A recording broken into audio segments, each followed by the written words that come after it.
Good afternoon. I have convened this press conference to clarify some issues that have been raised by Mayor Tomas Regalado and others.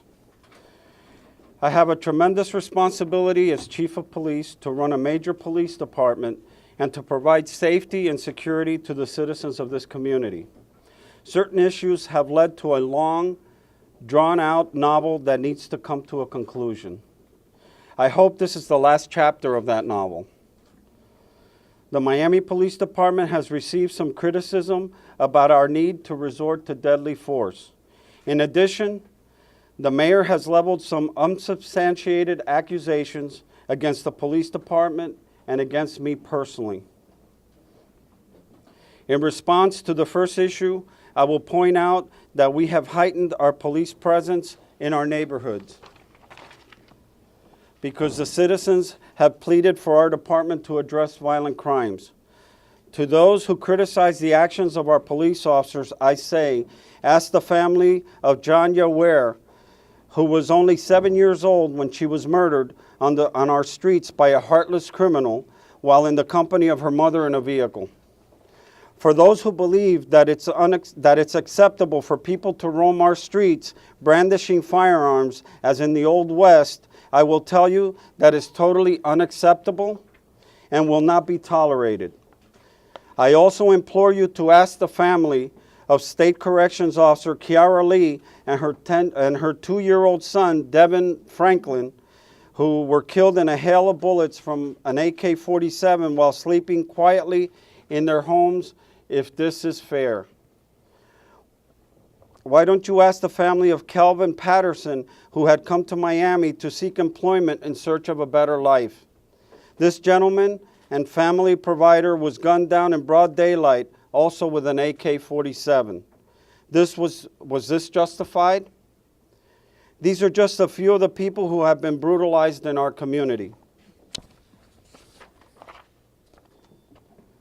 As law enforcement officers, we have a responsibility to protect and defend our residents, merchants, and visitors. When our officers are confronted by dangerous armed individuals and they feel threatened, our officers must defend themselves and those they serve. All police-involved shootings are subject to an investigation. These investigations require a thorough review of the circumstances surrounding each case, not only by our department, but the Miami-Dade State Attorney's Office. At this point, the Miami Police Department has submitted its portion of the investigation of all the police-involved shootings under my watch, with the exception of the last 2 to the State Attorney's Office. These cases, along with some police-involved shootings of the last 3 years, are awaiting a final disposition from the Miami-Dade State Attorney's Office.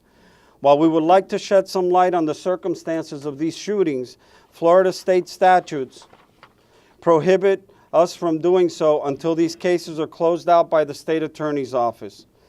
We, as well as the community, are anxious to see the results of the State Attorney's Office review. I would like to share some facts with you. Last year, the Miami Police Department seized over 1,000 firearms, which is 400 more than the previous year. The overwhelming majority of these weapons were seized from felons without resorting to deadly force. There is obviously a proliferation of firearms in our community. Last year, on a nationwide basis, the killing of police officers increased by 38% over the previous year. These are facts that we cannot ignore. I am concerned for the safety of the citizens as well as the safety of my officers, who are under tremendous pressure but continue to do an outstanding job. Now for the next issue.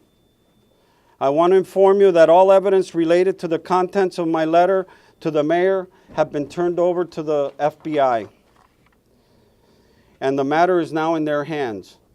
Mayor Regalado has also been reporting that members of the Miami Police Department are surveilling both he and Commissioner Richard Dunn. To utilize a term he frequently uses, which is transparency, Major Regalado needs to identify exactly what officers are surveilling him rather than launching a general attack on the department. I will tell you that Miami police officers are not surveilling the mayor or any other elected official of the city of Miami. In reading the article in the newspaper, noting the events relating to his being surveilled, I am certain that he is aware of the individual who is surveilling him. On December 29th, a process server appeared at Miami City Hall to serve a letter on the mayor. This is a letter that was sent by me. He was informed that the mayor was on the premises at a meeting. Shortly thereafter, the process server was told that the mayor was not at City Hall. As is customary with process servers, he is used to being evaded. He therefore sat in front of City Hall waiting for the mayor to exit.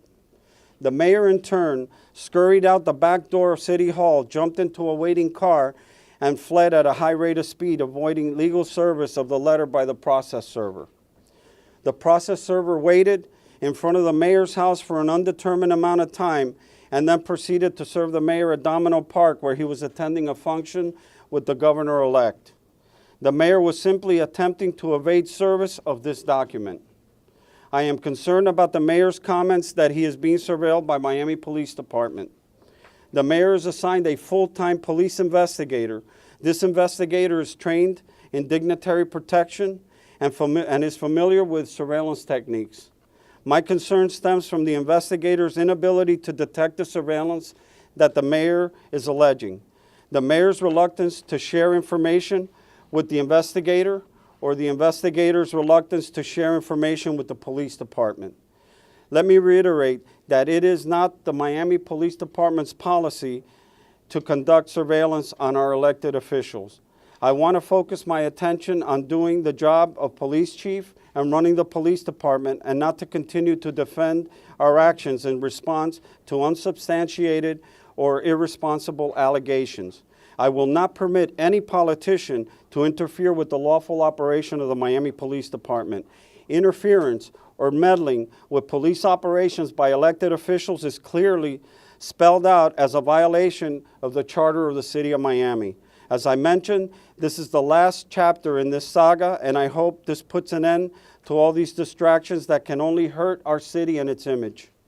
Now I will read the statement in Spanish.